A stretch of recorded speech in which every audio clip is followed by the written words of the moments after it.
तो बात हम बीजेपी के मेकओवर प्लान की कर रहे थे। सत्ता और संगठन दोनों में नए साल में बदलाव के आसार है और इसके संकेत बीजेपी के प्रदेश प्रभारी राधा मोहन दास अग्रवाल ने दे भी दिए हैं। संकेत इस बात के भी है कि नई टीम में पुराने और नए चेहरों का संगम होगा ताकि भविष्य में इसका फायदा मिल सके। हालांकि ये बात दीगर है कि राधा मोहन दास अग्रवाल ने मंत्रिमंडल विस्तार और फेरबदल को लेकर ज्यादा कुछ नहीं कहा। हाँ, इतना जरूर कहा कि मुख्यमंत्री भजनलाल शर्मा के नेतृत्व में शानदार काम हो रहा है और राजस्थान प्रगति के पथ पर आगे बढ़ रहा है। फिर भी जैसा बयान सामने आया है उससे इस बात के भी संकेत मिल रहे हैं कि नए साल में सत्ता और संगठन में बदलाव की बहार रहेगी। नए और पुराने चेहरों का संगम देखने को मिलेगा। फिर भी सब कुछ निर्भर परफॉर्मेंस पर है और लक्ष्य एक ही है कि संगठन को मजबूत किया जाए। पॉलिटिकल नियुक्तियों में भी नए चेहरे दिख सकते हैं। तो आज बात बीजेपी के मेकओवर प्लान की।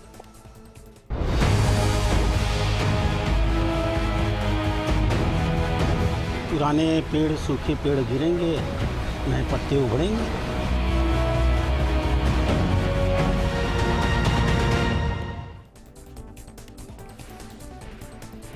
और चलिए खास मुद्दा चर्चा के लिए खास मेहमान हमारे साथ जुड़ चुके हैं। हमारे साथ है बीजेपी प्रवक्ता आशीष चतुर्वेदी जी। आशीष जी, बहुत स्वागत है आपका। हमारे साथ मौजूद है आरसी चौधरी जी, कांग्रेस प्रवक्ता है। आरसी जी, आपका भी बहुत स्वागत है। और साथ ही एकलव सिंह जी भी हमारे साथ, राजनीतिक विश्लेषक। एकलव जी, आपका भी बहुत स्वागत है। आशीष जी, आपसे ही शुरुआत करते हैं। बीजेपी का मेक ओवर प्लान है और ये इसलिए इसके संकेत खुद राधा मोहन दास अग्रवाल ने दिए हैं। कब तक ये बदलाव होगा, बदलाव को लेकर क्या चीज, क्योंकि कहा यह जा रहा है कि नए पुराने का संगम होगा, बहुत सी बातें उन्होंने कही, लेकिन परफॉर्मेंस कितनी मैटर करेगी?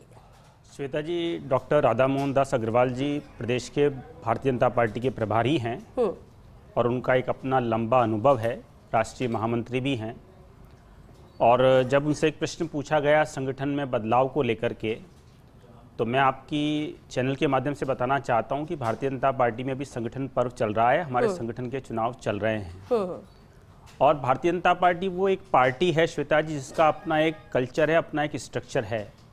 नियमित रूप से हमारे संगठन के चुनाव होते हैं और देश में जो चुनी हुई कैडर बेस्ड पार्टी है उसमें से भारतीय जनता पार्टी एक पार्टी है जो कि परिवारवाद से अलग है, जिसका अपना एक कैडर है, अपनी एक विचारधारा है।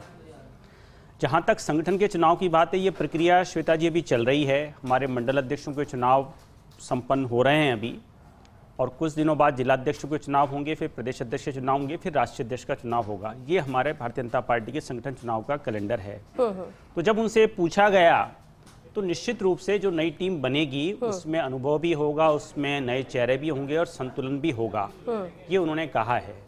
जहाँ तक सत्ता की बात है, सत्ता में उन्होंने जब पूछा गया तो उन्होंने कहा है कि ये मुख्यमंत्री जी का विशेष अधिकार है कि वो सत्ता में किन लोगों को लेते हैं और किन को नहीं लेते हैं। देखिए, और उन्होंने एक महत्वपूर्ण बात कही है श्वेता जी, जब उनसे पूछा गया कि राजस्थान में जो सरकार चल रही है वो आज़ादी के बाद की अब तक की सफलतम सरकार है, जिसने पिछले एक साल में दूरदृष्टि विजन को लेते हुए बहुत सारे निर्णायक फैसले लिए हैं जो राजस्थान की समस्याएं बने हुए थे, चाहे हम पानी की बात कर लें, चाहे हम बिजली की बात कर लें।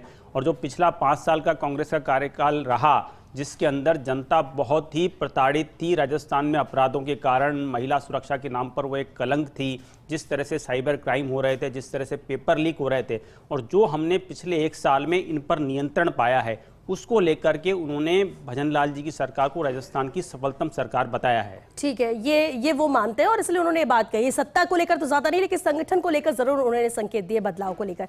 आरसी चौधरी जी मेरे साथ है। आरसी जी, मेकओवर बहुत जरूरी होता है, बदलाव होते रहना चाहिए और मजबूती मिलती है। बीजेपी तो ये बदलाव कर रही है, कांग्रेस के संगठन को और मजबूत करने के लिए कांग्रेस की क्या कोशिश है? नए साल में कांग्रेस में क्या नया नजर आएगा?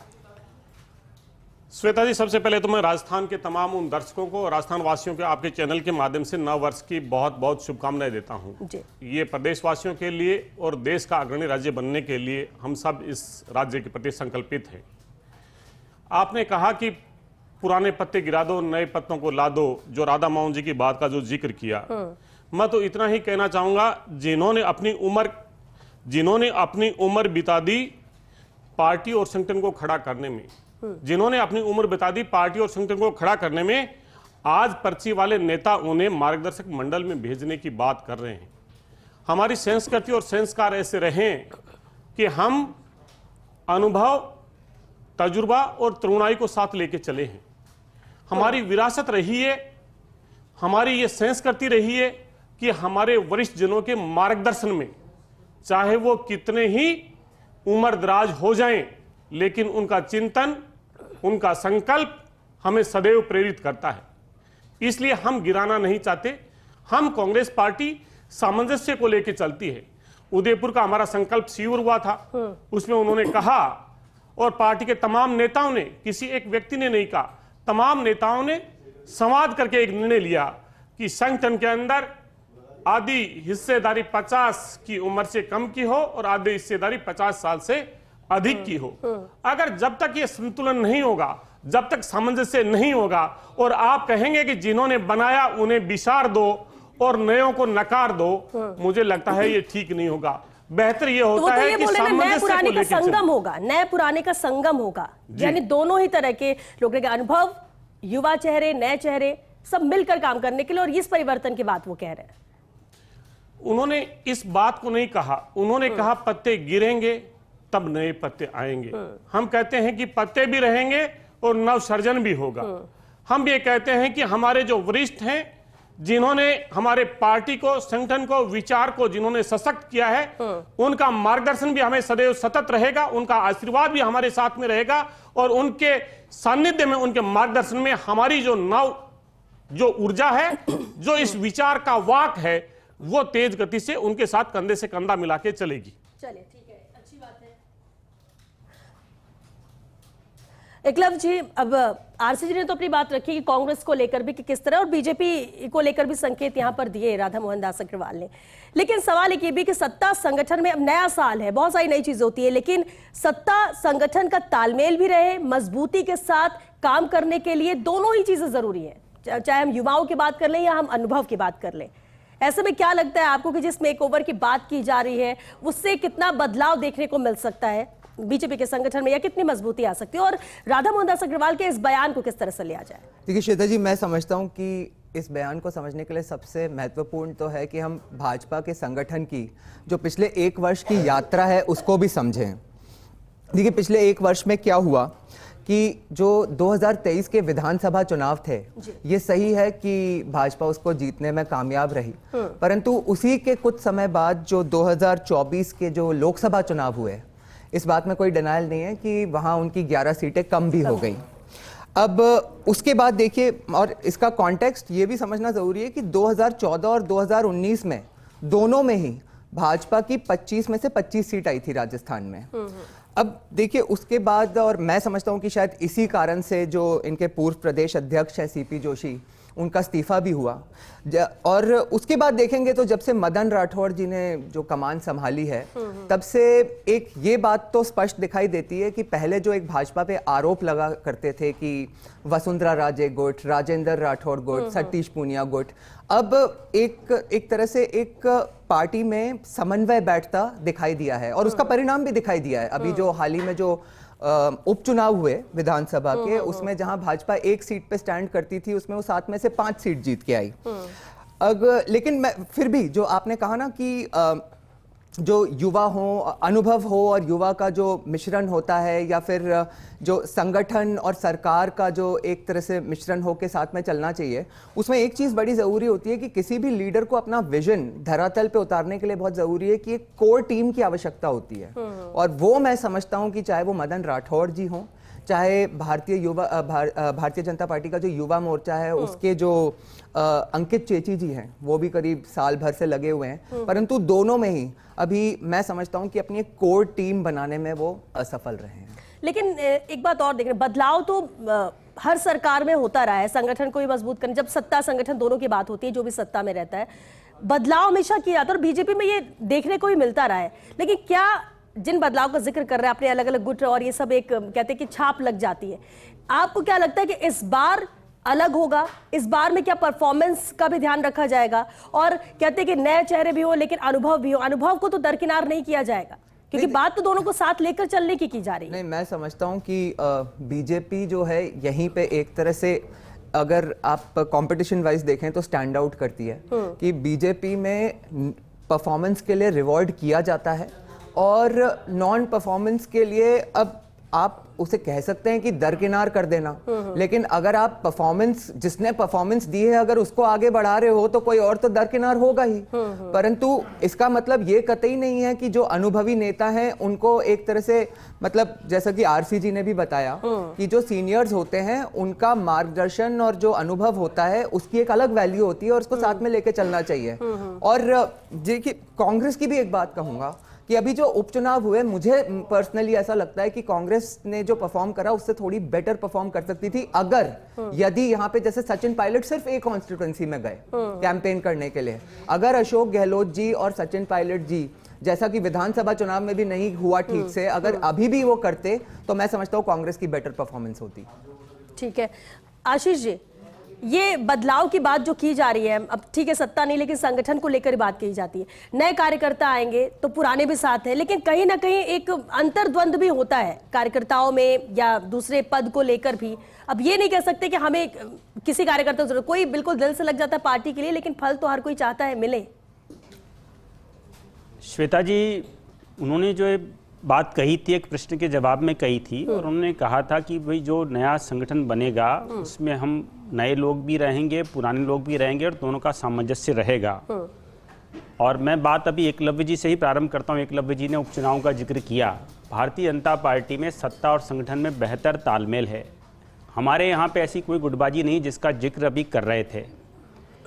अभी एकलव्य जी ने कहा कि सचिन पायलट जी एक जगह गए। मैं कहता हूं चौधरी जी यहाँ पर हैं। चौधरी जी बहुत लंबे समय से कांग्रेस का मीडिया देख रहे हैं, पार्टी के महामंत्री हैं, वरिष्ठ नेता हैं। वो ये बताएं कि ये 7 जो उपचुनाव हुए थे ना श्वेता जी, इनमें कांग्रेस का कोई भी एक बड़ा नेता, चाहे इनके पीसीसी प्रेसिडेंट हों, चाहे पूर्व मुख्यमंत्री अशोक गहलोत जी हों, चाहे सचिन पायलट जी हों, एक भी नेता 7 सीटों पर नहीं गया। जहाँ तक भारतीय जनता पार्टी की बात है, हमने जो 7 सीटों पर उपचुनाव लड़ा, हमारे मुख्यमंत्री माननीय भजनलाल जी, हमारे प्रदेश अध्यक्ष माननीय राठौड़ जी और सभी बड़े नेता, उप मुख्यमंत्री, सभी 7 सीटों पर गए। तो भारतीय जनता पार्टी में बेहतर तालमेल है। और वो एक जिक्र कर रहे थे जो उन्होंने अपनी पीड़ा बताई है आज फर्स्ट इंडिया चैनल के माध्यम से। चौधरी जी ने कहा कि उम्र बिता दी, और जिस तरह से उन्होंने जिक्र किया, जिस तरह की भाषा का जिक्र किया, चौधरी जी आपकी सरकार रही थी पिछले 5 साल, अभी साल भर ही हुआ है आपकी सरकार को गए हुए, और जो आपने राजनीतिक नियुक्तियां की थी उसकी स्थिति ये थी कि अफसर रिटायर होता था शाम को और 2 घंटे में उसका अपॉइंटमेंट हो जाता था, और कांग्रेस का जो खाटी कार्यकर्ता था वो ठगा सा अपने आप को महसूस करता था। वो स्थिति यहाँ पे भारतीय जनता पार्टी की सरकार में नहीं है। तो मुझे लगता है चौधरी जी ने जो अपना दर्द है वो इस चैनल के माध्यम से बयान किया है। श्वेता जी, मैं कहना चाहूंगा कि भारतीय जनता पार्टी के प्रवक्ताओं के पास में जब प्रश्न का जवाब नहीं होता तो वो इधर उधर की बातें करते हैं। जानते हैं कि कभी होता था अटल और आडवाणी, और आडवाणी का हश्र क्या किया। कभी होता था यशोधरा राजे, जो सिंधिया जी, वसुंधरा राजे जी का जिक्र होता था, कहां है वो। इसलिए यहां पे पर्ची से जब फैसला हो, जहां पे लोकतंत्र खत्म हो जाता हो, संगठन की प्राथमिकता खत्म हो जाती है और अधिनायकवाद सर चढ़ के बोलता हो, तब एक व्यक्ति की महिमा होती है, और उस महिमा में एक व्यक्ति जो फैसला करता है वही जनता पे थोप दिया जाता है। लेकिन आरसी जी, उन्होंने चुनाव का जिक्र किया। मैं उस चुनाव की प्रक्रिया को देखना चाहता हूं और पूछना चाहता हूं भाजपा के नेता से कि राजस्थान के अंदर पहली बार ऐसे हुआ जो पर्ची से मुख्यमंत्री चुना गया। ये तमाम मीडिया ने पूरे प्रदेश के लोगों को दिखाया, वरना विधायक दल का नेता विधायकों के द्वारा चुना जाता था, पर्ची से नहीं चुना जाता था। अब ये पर्ची तब तक भारी होती जाएगी जब दिल्ली की खर्ची पूरी करती जाएगी। लेकिन और ये पर्ची और खर्ची की बनी हुई सरकार उन लोगों को, तमाम लोगों को उठाना चाहती है और हटाना चाहती है जो इस राजस्थान की जनता की बात करते हैं। किरोड़ी मीणा जी इनसे बात करते हैं कि क्या हुआ, पेपर लीक पे बात कर रहे थे। पेपर लीक के जो अपराधी थे उन्हें आप जिलों में भेज रहे हो। कैबिनेट का फैसला हो गया, उन्होंने जो कमेटी बनाई उसका फैसला हो गया, उसके बावजूद क्या बेबसी है? बेबसी है कि खर्ची जा रही है दिल्ली पे, इसलिए पर्ची से निर्णय हो रहे हैं और राजस्थान की जनता पे अयोग्य लोग थोपे जा रहे हैं। आरसी जी एक सेकेंड, नए लोगों को मौका देना क्या गलत है? और आपने जिस तरह से पुराने लोगों का जिक्र किया, जो पैठ जमा चुके हैं, जिनका एक नाम बन चुका है, जो सब समझते, तो ऐसे में तो फिर नए को मौका ही नहीं मिलेगा। और जिसे पहली बार मौका मिले, अगर उससे गलतियां भी होती है तो पहली बार भी तो कोई बहुत तीर नहीं मार लेगा, कोई शूरवीर नहीं हो जाएगा। किसी में भी हो, बीजेपी हो या कांग्रेस हो, दोनों में ही मौके की बात करते हैं। कार्यकर्ता के तौर पर जुड़े रहते हैं, जब आप उनको जिम्मेदारी दोगे तब तो आप उसको समझ पाओगे कि कितना मजबूत है और कितना पार्टी के लिए ये वफादार है और कितनी मजबूती के साथ पार्टी के लिए काम कर रहा है। बीजेपी हो या कांग्रेस है, दोनों के लिए सवाल है। श्वेता जी, मैं आपकी बात से बिल्कुल सहमत। श्वेता जी, मैं आपकी बात से बिल्कुल सहमत हूं। नए व्यक्ति को गलतियां होगी, लेकिन नए व्यक्ति की गलती से प्रदेश का नुकसान हो जाए, व्यक्ति का नुकसान हो जाए। बेटा कितना भी अच्छा हो, अगर उसे गाड़ी नहीं चलानी आती, खुद की नई गाड़ी को वो नहीं देता, पहले उसको सिखाता है कि बेटा इसको सीखिए, ताकि उसका जीवन भी बचा रहे और गाड़ी की भी रक्षा हो। आज राजस्थान के 8 करोड़ लोगों को आपने एक अयोग्य व्यक्ति के हाथ में कमान देके किस प्रकार से उस पर प्रहार कर दिया, इस बात का हमें दुख है। एक मिनट आरसी जी, जवाब भी लेते हैं। आपने बड़ा सवाल उठाया है। बकवास कर रहे हैं, बकवास कर रहे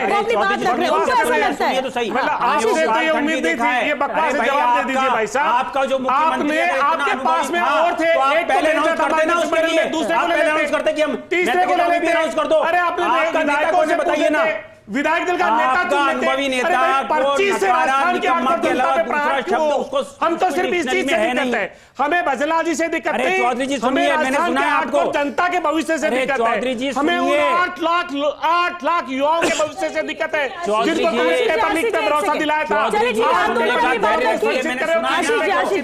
जी एक मिनट सुन भी लीजिए, ठीक है? आपने फिर बात करके आपको जैसा लग रहा है, लेकिन आपके शब्दों से लगता है, अरे भाई आपके नेता ने क्या किया बताइए? होटलों में बंद रहे, आपस में लड़ते रहे। आशीष जी, आज की बात बताइए, आपके नेता ने नया साल है, नई उम्मीदें हैं, आप लोग पुरानी चीजों पे अटके रहेंगे। एक सेकंड, फुटबॉल हमारे यहाँ नहीं चल रही, आपके यहाँ चलती थी। आशीष ठीक है, आरसी जी एक सेकंड, एकलव्य जी, ये एक दूसरे पर सवाल जवाब होना ठीक है, और जिस तरह से सवाल उठा रहे हैं वो, अब तो 1 साल का वक्त बीत गया, अपने आप को प्रूफ किया है मुख्यमंत्री ने, इसके बावजूद अभी भी क्या पर्ची की सरकार ही चलती रहेगी? देखिए क्या है श्वेता जी, कैसे इस पर फुल स्टॉप लगेगा? चुनाव में इनको हमने दिखा दिया है। एक कमेंट लेने दीजिए। देखिए श्वेता जी, मामला बड़ा सिंपल है कि यहाँ पे भाजपा के संगठन को ऐसा लगा कि वसुंधरा जी यहाँ पे 2 बार मुख्यमंत्री रही, दोनों बार में से वो एक बार भी सरकार को रिपीट नहीं कर पाई, तो उन्होंने इस बार एक कार्यकर्ता लेवल के कार्यकर्ता को अपना मुख्यमंत्री के पद पे बैठा के और ये एक प्रयोग किया है, और 1 साल में उनकी एक रीजनेबल परफॉर्मेंस रही है। ये जनता जज करेगी at the end of 5 years कि उन्होंने अच्छा काम किया है कि नहीं। लेकिन परंतु इंपॉर्टेंट क्या है श्वेता जी, कि एक व्यक्ति है जो 2014, 2019, 2024 से कांग्रेस का नेतृत्व कर रहा है, और आज तक एक बार भी 100 सीट भी नहीं ला पाया। इस बार जाके तीसरे अटेम्प्ट में 99 आई, लेकिन उनका पतझड़ आता ही नहीं है कभी, उनका यौवन खत्म होता ही नहीं है कभी। तो ऐसे थोड़ी ना चल सकता है, सिर्फ इस चीज के बेसिस पे नहीं हो सकता श्वेता जी कि किसने मतलब किसकी एज क्या हो गई, कौन मतलब जो पार्टी का सिर्फ जो शीर्ष नेतृत्व है वो किसके लिए अच्छा सोचता है, खास करके जो शीर्ष नेतृत्व एक सवाल मेरा, मैं चाहूंगा आप ईमानदारी से जवाब दें, क्योंकि ये एनालिसिस भी है। क्या मायने रखता है पार्टियों के लिए? सबसे ज्यादा मायने क्या रखता है? आप पैरामीटर्स अलग अलग बात करते हैं, लेकिन जब इंप्लीमेंट करने की बात आती है तो कुछ लोगों के लिए, कुछ नामों के लिए रियायत मिल जाती है। आप नियम युवाओं के बनाते हैं कि 50 से ऊपर नहीं, लेकिन इसके बाद कुछ लोगों को आप टिकट दे देते हैं। तो ये कोई भी पार्टी उसके लिए क्या सबसे ज्यादा मायने रखता है? देखिए श्वेता जी, रियलिस्टिक होना जरूरी है। At the end of the day जो सबसे ज्यादा चीज मैटर करती है वो ये करती है कि कौन पार्टी को चुनावों में जिता के ला सकता है। और इसका रीजन भी बहुत सिंपल है, क्योंकि देश का या देश के लोगों का भाग्य भी वही बदल सकता है जो सबसे पहले अपने लोगों को जिताकर संसद में और विधानसभा में भेज सकता है। वही तो सरकार बनाएगा, जो सरकार बनाएगा वही तो पॉलिसी बनाएगा, और पॉलिसी के माध्यम से ही तो लोगों का और देश का भाग्य बदलेगा ना। तो at the end of the day मुझे लगता है कि सबसे ज्यादा जो मैटर करता है वो ये करता है कि उसके हाथ में कमान दी जाए जो सरकार को चुनावों में ज्यादा अच्छा परफॉर्मेंस करा सकता है। आशीष जी, परफॉर्मेंस कितनी मैटर करेगी? जिससे संगठन में भी अगर जिम्मेदारियां तय की जाती हैं, परिवर्तन बदलाव की बात कही जा रही है, बीजेपी के लिए परफॉर्मेंस कितनी मैटर करती है, चाहे वो छोटा कार्यकर्ता हो या फिर बड़ा दिग्गज नेता? श्वेता जी, सबसे पहले मैं उदयपुर संकल्प शिविर का जिक्र करना चाहूंगा, जिसकी बात अभी चौधरी जी ने की थी।